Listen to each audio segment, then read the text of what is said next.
The researchers studying the virus, defunded. The inspectors whose job it was to catch the outbreak on the ship, fired.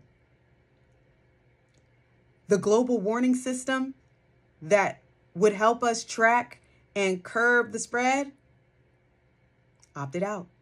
I have a PhD in mechanical engineering and material science, a master's degree in electrical and computer engineering, and a bachelor's degree in material science and engineering with a concentration in electronic and photonic materials and a minor in mathematics. But what does that have to do with the hantavirus and the spread of this virus and those people on that boat that got off? Well, I co-host a podcast called Dope Labs where we show how science intersects with pop culture, and in this case, current events.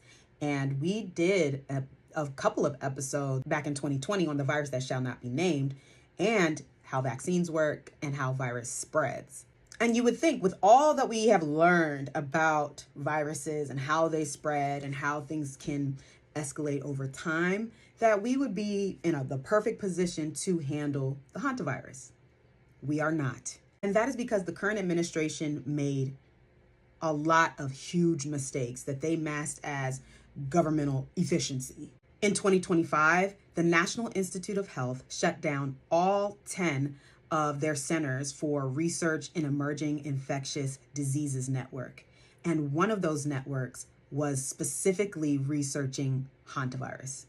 So they were researching hantavirus before we even knew what it was as the American people. And the reason that DOGE and the rest of the administration gave for that cut was that they said that it was a misuse of taxpayer funding and it wasn't necessary. And in April of 2025, the Department of Health and Human Services fired every full-time employee at the CDC's vessel sanitation program.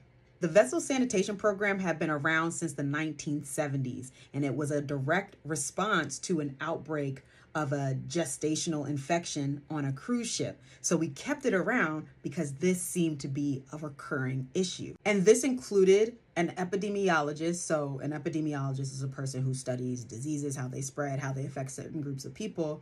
And they fired that person who was leading the CDC's outbreak response on cruise ships.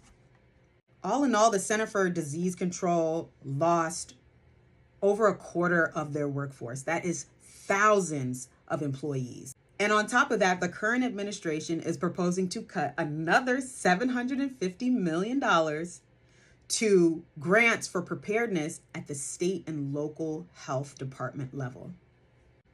And on top of all of that, the icing on the cake, the current administration withdrew us from the World Health Organization.